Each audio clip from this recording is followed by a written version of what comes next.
Hi guys, I'm Tinashe. And I'm Wazani. We are the Cheaters, Cheaters. and this is Marriage Sucks.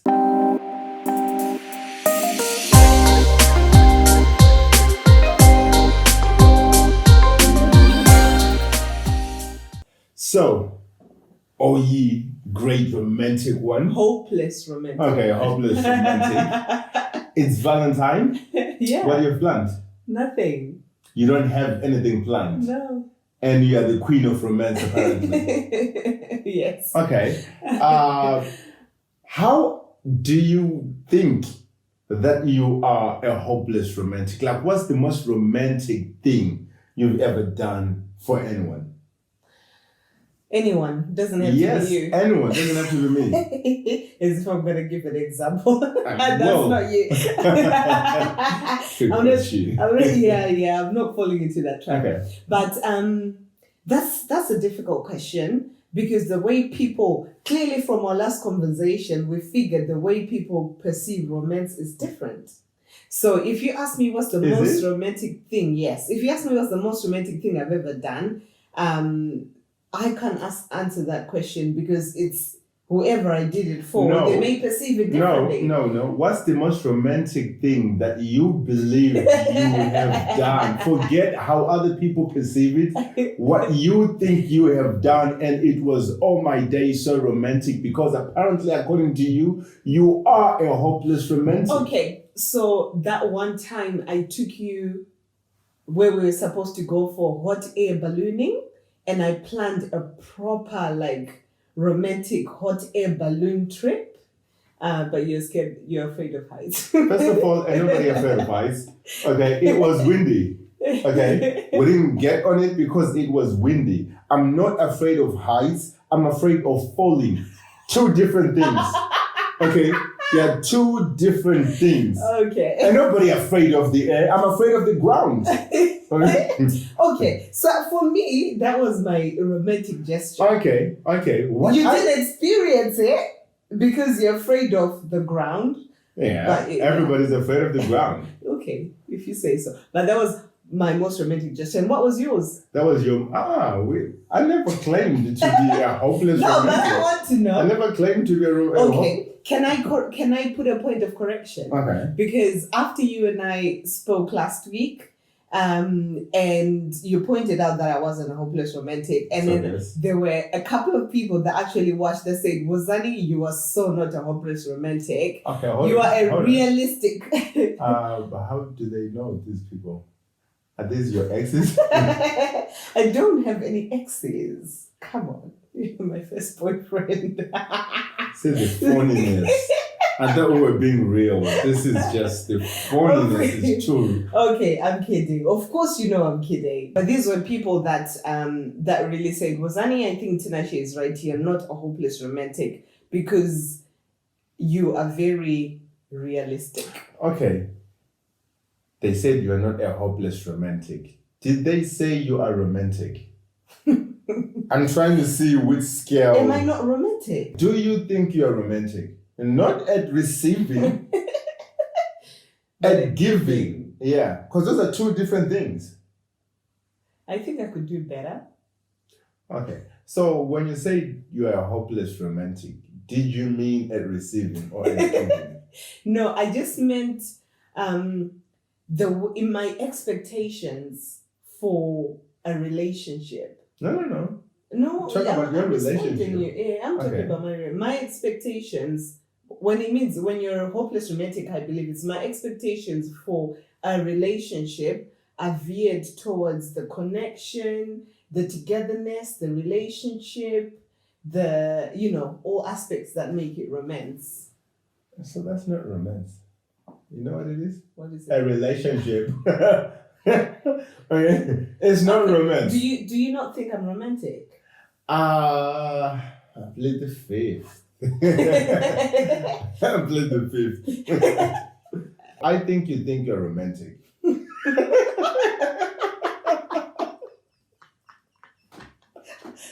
the biggest insult ever. No. Okay. You need to be careful. Okay. I'm joking. I think you are romantic. Yeah. I think you are more so though. You like receiving the romance. Do you know one thing I think we actually never did at the start of our marriage? Actually define what romance is for you and what romance is for me. I think had we done that, it may have helped me to be a bit more intentional from the get-go. Guys, romance is the same for everyone. No, it's not. It doesn't need to be defined. It's not. Okay. Last week you were talking me about you're telling me about a big romantic engagement. No, that was just an example. Yes, that was just an example. But do you remember we had a bit of like different views on what we perceived it? So I think romance is different for everyone. So essentially, romance is for everyone. I personally feel like it's the same because it's the effort, right? Genuine and true effort coupled with attention. So if you do something that you want to do anyway in the name of the other person, it is not romantic. It is not romance. But if you put in effort coupled with intention and attention, because you've been paying attention to this person, this is what they like, this is what they want. Did you read the definition up? No. I'm just, okay. Well, high five then. I'm just good. High five. I'm just good, you know. So for me, it's the same for everyone. Effort coupled with attention and intention. Whew. Guys. As individuals, we tend to become comfortable sometimes, right? And we tend to point fingers. When I point fingers, oh, he hasn't done this for me in a while. She hasn't done this for me in a while. The thing about being romantic is you just have to be romantic on your part. Do it on your not give to receive. part. Yeah, it is. Give to receive? Yes. How is it give to receive? It is give to receive. Ain't nobody want to be giving 24/7 never receiving. Only Jesus can do that. Babe, then you've got the wrong idea altogether. No, I don't have the wrong idea altogether. Nobody wants to keep on giving and never receive. No. But that's different from giving to receive. Can we be honest? Yeah. When you give your offering in church, do you not want Jesus to give you in good measure, pressed down, shaken together? No, I don't. I give from the goodness of my heart tonight. Shut up. So that just tells us the difference. You give for different. We need to separate our offering from now then. Intentions are different. Yes, of course, you don't give expecting to receive, right? But you should give and receive because that's the principle. Of course. You should give and receive. Yeah, I think these conversations are really important. And when we first started talking, you mentioned, you're not a romantic, but I think perhaps there's also an element of really not understanding what's romance to the other person. And I don't think I ever took time to really understand how I can be romantic to you. So I could be intentional. Love is an interesting and a weird thing because we all have an interpretation of love and an interpretation and a picture of relationships. I'll give you an example, right? I will equate love and I will expound on it to being offended, right? If one is offended, right? If I'm offended, for me to truly forgive you, you have to apologize to me the way I want to be apologized to. Obviously, that doesn't mean that if I want like £1,000 for you to say sorry, you have to. No, that's not what I mean. We're talking about reasonable, mature people here, right? You have to appease the offended party in the way that they can receive that apology, right? It's about the offended, not about the offender. So the offender can come and just say, "Oh, sorry, I've said sorry and I'm walking out." It doesn't count, right? There has to be an element of sincerity and understanding how this individual will receive it. Absolutely. It's same thing with love, right?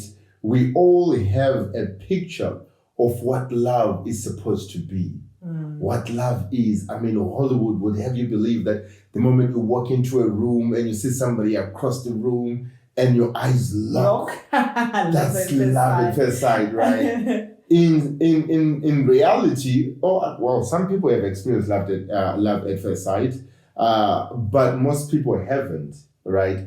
And it's important to understand that the person that you are with, how do they want to be loved? What do they respond to, right? Not what I think,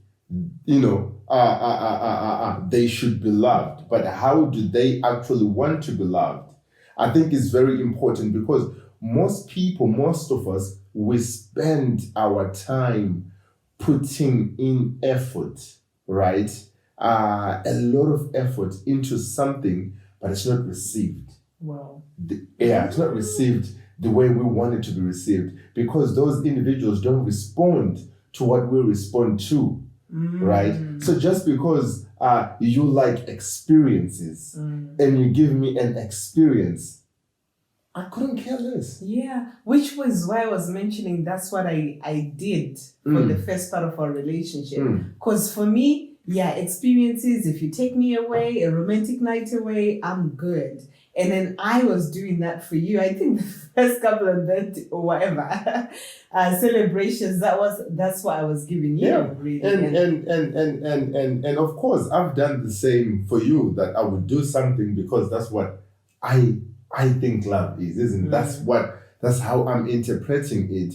And you probably just say, but you'll just show excitement, but deep down you're not really excited because it's not what you respond to. And you would find that once we understand what our partners respond to, the level of intimacy in our relationship goes to a whole new level because of that level of appreciation. Relationships are glued together not because of love, but because of appreciation. Really? Yes. Why did you say that? Okay, I say that because when you show someone that you appreciate them, you are saying, I appreciate you because you know how to handle your business. You are responsible. I honor you because of A, B, C, D. You see, this is what I think is the difference between men and women. I think men like to be respected and appreciated. Okay, and women just want to be loved. Women want to be loved. I can't speak for men and women, obviously, because people are different. I'm just speaking my opinion. That's not what everyone's like. But I get the feeling that, speak about you and me, for example. I know, and now I'm telling you my secrets, I know that if I want Tinashe to respond well to my idea or to my thoughts, to whatever, I approach him with respect, I approach him with appreciation, I approach him with, sweetheart, I really value your opinion on this. What do you think about X, Y, and Z? I don't think you've ever said that, but okay. Okay. But I don't, this is the thing, I can't say that to you loud, but I'll show it to you. I'm telling you now that I'm able to reveal my secrets. But I don't say it in those words. But in other words, my approach to you, the way I approach you when I want your maybe your thoughts on something, or when I want to draw you to my line of thinking, is to appreciate you and to respect you and to give you the honor that you deserve. And when I do that, you respond very well. And you are saying women or you just want to be loved? No, all of that comes into play with me as well. Okay. But I think love for me, if I feel loved, like you genuinely love me, I think it goes a long way. Okay. So you could, for example, we could be debating something, or we have a difference of opinion in something, but in the way that you act in all of that, I can see that, my husband really loves me, and that really goes a long way for me. I think we are saying the same thing then. We are saying the same thing essentially. within the context of relationships, right? A romantic relationship, you cannot appreciate someone you don't love. Can you? Yeah. Okay, give me an example. In the context of a romantic relationship, you can appreciate someone you don't love. I know people that appreciate things that someone brings to the relationship, but not necessarily love them. You're appreciating the things. I said appreciate the person. You're appreciating things, not the individual. I still think that you can appreciate the person without necessarily loving them. Expound. I know people that, if I say I know people that, but there are other cases where sometimes you find in a relationship that people are together, maybe the love is not necessarily there, but the mutual respect. Yeah. Okay, that's different, from appreciation. Appreciating someone takes effort. It's intentional. It takes humility to tell someone that I appreciate you. You are the man. It takes humility to do that. It takes love to do that. Whereas just appreciating things, the things that someone do for you, you don't respond like that. Yes, you appreciate, thank you so much. You appreciate those things, but you don't respond towards that person the same way. You can even ignore their phone calls. You can even overlook their requests because you don't appreciate them. You appreciate the things. When the things are not there, you don't care about them. But when you appreciate the person, whether the things are there or not, you still appreciate them. You are still willing to bask in their presence. Do you appreciate me or do you appreciate the things that you want to be loved? You don't want to be appreciated. So now I need to understand. You want to be loved, okay? So, what about the people? I just blew your mind. Humility, man. Humility. No, you did. Yes, you confused me a little bit. Okay. Because I think maybe I was confusing appreciating the things that someone does for you and actually appreciating the person. Two different things. You see, not to be too churchy, right? We can appreciate the things that God does for us and then appreciate God. That's why you see people are chasing after the healing, but not the healer. People chase after the blessing, but not the blesser. Does it make sense? Yeah. So they are things. That's why, not to get too preachy, guys, right? But that's why the Bible says, seek ye first the kingdom of God, and all these things will come, right? Yeah. If you seek the man, if you seek the person first, whatever is in his bosom, whatever is within him, he will give it to you. Okay, I've just had a revelation. So if I seek you as my husband, as in honor you, respect you, all the things that that make you, will that give me a direct result of you loving me and appreciating me the same? Absolutely, because it is a byproduct of me loving you. Everything that you desire comes as a byproduct of all of that. Okay. I hate to admit it, but you've just schooled me. I mean... humility, my husband, humility. I appreciate you for schooling me. I honor you. I love you. I respect you. Just point this out. That I do have a teaching qualification. I don't. No. But it's quite interesting and so I think then we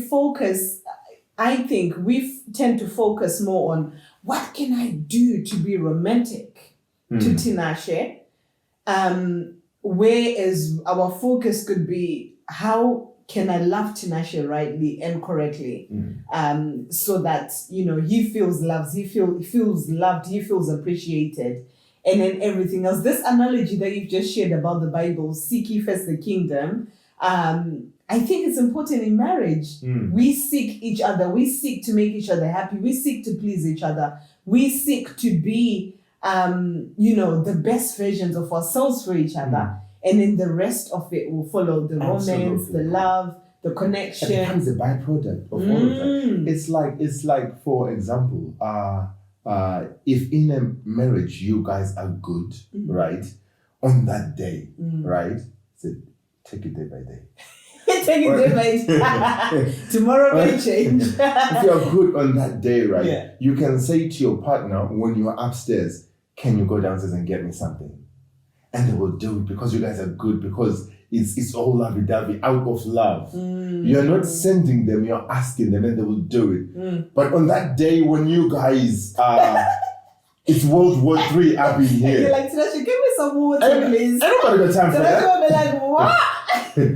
Right? Does it make sense? Yeah. So all those things are byproducts of you guys being together, intertwined, and being able to understand and love each other, and exchange saliva, all those things. We're not going there today.